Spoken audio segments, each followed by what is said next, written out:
Ocean gate के Titan submarine ने अपना सफर कनाडा के सैंट जॉन पोर्ट से शुरू किया। जिस लोकेशन पर इसको ओशियन के अंदर यात्रा करना था, ये सैंट जॉन से 700 किलोमीटर दूर नॉर्थ अटलांटिक ओशियन में स्थित है और इसी पॉइंट पर ठंडे पानी के नीचे ओशियन की गहराइयों में टाइटैनिक शिप का रेक भी मौजूद है। सैटरडे 17 जून 2023 को ये मिशन शुरू किया गया और प्लान के मुताबिक अगले दिन संडे को सुबह 8 बजे टाइटन को पानी में उतारा जाना था। आपको यहाँ बताते चले कि मिशन से पहले टाइटन में एक नोटिस किया गया था, लेकिन इसके बावजूद भी अपनी जान दांव पर लगाकर इसको ओशियन में उतार दिया गया। वो क्या मसला था जिसका पता होने के बावजूद भी ये खतरा क्यों मोल लिया गया? ऐसी ही वीडियो देखने के लिए चैनल को सब्सक्राइब कर दें। इस सफर में टोटल 5 लोग मौजूद थे, जिसमें एक्शन एविएशन के फाउंडर हामिश हार्डिंग भी मौजूद थे। इन्होंने जेफ बेजोस के साथ स्पेस में भी ट्रैवल किया था। दूसरे नंबर पर स्टॉकटन रस, जो ओशियन गेट के सीईओ भी थे। ये अमेरिकन कंपनी ओशियन टूरिज्म के लिए सबमर्सिबल्स प्रदान करती है। तीसरे नंबर पे 77 साल के पॉल हेनरी थे, जिन्होंने पहले भी टाइटैनिक को विजिट किया था। ये शिप रेक के एक्सपर्ट थे, उन्हें टाइटैनिक के बिखरे हुए पार्ट्स की काफी जानकारी थी। और आखिर में पाकिस्तान के बिजनेस टाइकॉन शहजादा दाऊद अपने बेटे सुलेमान के साथ इस सबमरीन का हिस्सा थे। 17 जून 2023 को मिशन करने से पहले हामिश हार्डिंग ने अपना आखिरी पोस्ट भी किया था। उनका कहना था कि मौसम खराब होने की वजह से इनकी मिशन डिले हो गई है। कल सुबह को जब थोड़े वक्त के लिए मौसम बेहतर होगा तो हम मिशन को निकल जाएंगे। ये 5 लोग अपना शौक पूरा करने के लिए टाइटैनिक का मलबा देखने जा रहे थे। 1912 में इन्हें डूबने के बाद कई सालों तक इन्हें ढूंढने की कोशिश जारी रही, लेकिन अटलांटिक ओशियन के हादसे कंडीशन को देखते हुए ये इतना आसान नहीं था। फिर 1985 में जाकर आखिरकार ओशियन फ्लोर पर RMS टाइटैनिक का मलबा मिल ही गया।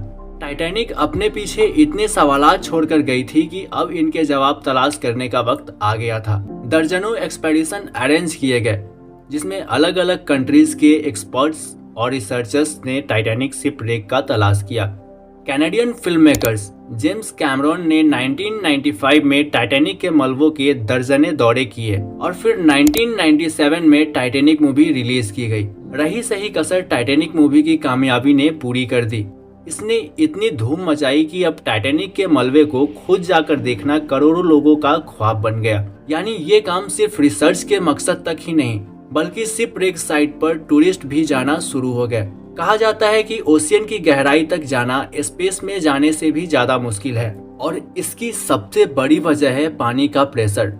टाइटैनिक शिप रेक समंदर की सतह से 4 किलोमीटर नीचे है। इस गहराई को अगर इमेजिन करना हो तो आप बुर्ज खलीफा को देखें और समझ ले कि टाइटैनिक का मलबा समुद्र में करीब 5 टाइम्स बुर्ज खलीफा की हाइट जितना नीचे है।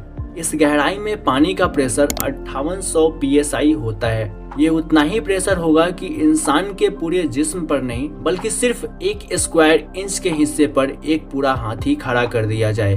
तो अब आप अंदाजा लगा ले कि एक सबमरीन में कितने स्क्वायर इंच होंगे और उस पर इतना ज्यादा प्रेशर पड़ता होगा। खैर, संडे 18 जून 2023 दोपहर को 12 बजे सबमरीन का मिशन स्टार्ट हुआ। नॉर्मली टाइटैनिक तक पहुंचने में 2 घंटे लगते हैं, लेकिन 1 घंटे 45 मिनटों के बाद ही मदरशिप ओलार प्रिंस, जो कि ऊपर वेट कर रही थी, उनका सबमरीन से कनेक्शन टूट गया।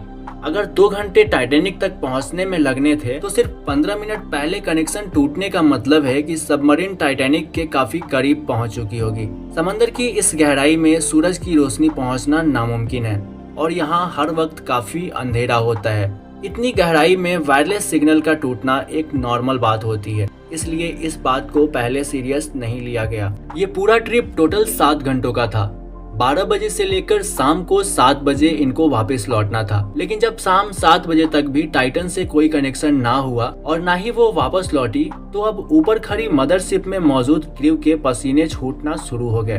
कैनेडियन रिसर्च मेसर पोलार प्रिंस ने टाइटन की तलाश शुरू कर दी। 9:40 पर उन्होंने यूएस कोस्ट गार्ड से संपर्क करके मदद की मांग की। अगले दिन मंडे को यूएस और कैनेडियन शिप्स और प्लेन ने पूरे एरिया में एक प्रॉपर सर्च ऑपरेशन शुरू कर दिया। उन्होंने सिर्फ समंदर की सतह पर ही नहीं, बल्कि सोनार स्कैनिंग की मदद से पानी के अंदर भी अपनी तलाश जारी रखी।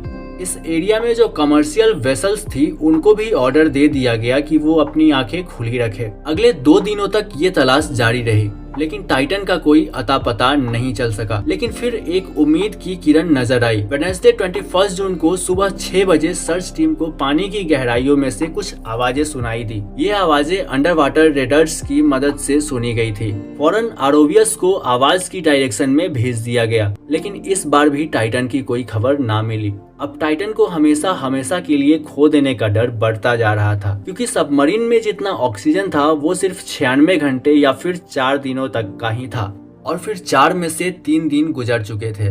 लेकिन यूएस, कनाडा और फ्रांस की सर्च टीम्स ने हिम्मत नहीं हारी। थर्सडे 2 जून को दोपहर 12 बजे आरोवियस को टाइटैनिक के मलबे के पास भेजा गया। वहां पहुंचकर जो देखा गया वो वाकई दिल दहला देने वाला मंजर था। शाम को 3:48 पर आरोवियस, जो कि टाइटैनिक के मलबे के पास पहुंच चुकी थी, उसने टाइटन की दुम का एक हिस्सा टाइटैनिक से सिर्फ 1600 फीट दूर पड़ा हुआ देखा।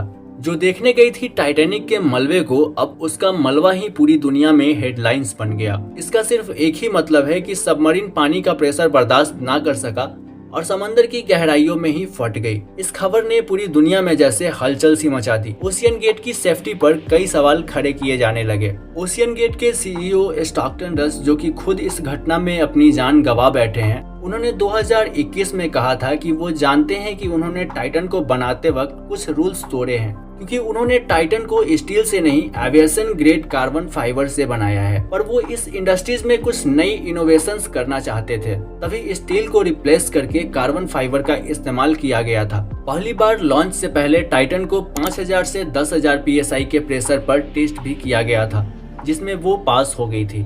और एक्सपर्ट्स का मानना है कि ओशियन के अंदर हजारों किस्म की ताकतें सबमरीन पर पड़ती है, जिसमें न सिर्फ प्रेशर बल्कि पानी का बहाव भी होता है, जो कि लहरों की वजह से पैदा होती है। इसके अलावे अंधेरे की वजह से ये भी हो सकता है कि कोई भारी पत्थर या फिर समुद्री जीव सबमरीन से टकराई हो। कुछ भी हो, टाइटन की तबाही का एक वजह तो इसका कार्बन फाइबर का हल था, लेकिन दूसरी वजह इसमें पहले से मौजूद क्रैक्स भी थे। टाइटन सबमरीन 2019 में कार्ल स्टर्ली नामी एक बिजनेसमैन को भी लेके गई थी, और उस वक्त भी इसको ओशियन गेट के सीईओ ही ऑपरेट कर रहे थे। कार्ल ने बताया कि उस सफर के दौरान जब वो नीचे जा रहे थे तो उनको टाइटन की बॉडी में से क्रैकिंग की आवाज सुनाई दी थी। उस वक्त उन्होंने इस आवाज पर ज्यादा ध्यान नहीं दिया, क्योंकि उनको ओशियन गेट के सीईओ, जिन्होंने खुद ये सबमरीन डिजाइन किया था, उन पर पूरा भरोसा था। लेकिन इस हादसे के बाद उन्होंने CNN को बताया कि शायद ये आवाज इस बात की वार्निंग थी कि टाइटन की बॉडी पानी का प्रेशर बर्दाश्त नहीं कर पा रही। अगर ये बात सच है तो इसमें कोई शक नहीं कि टाइटन की बॉडी में क्रैक्स पड़ना पहले से शुरू हो गया था। 2018 में ओशियन गेट के एग्जीक्यूटिव ने टाइटन की कार्बन फाइबर बॉडी के खिलाफ आवाज उठाई थी। उनका कहना था कि ये मसला सबमरीन के फटने से चंद मिलीसेकेंड पहले पता चलेगा, और हकीकत में भी ऐसा ही हुआ। जिस गहराई में टाइटन फटी है, एक्सपर्ट्स का कहना है उसको फटने में सिर्फ 0.3 सेकेंड लगे होंगे। उम्मीद है कि ये वीडियो आपको पसंद आई होगी और आप इस वीडियो को लाइक और ज़्यादा से ज़्यादा शेयर करेंगे।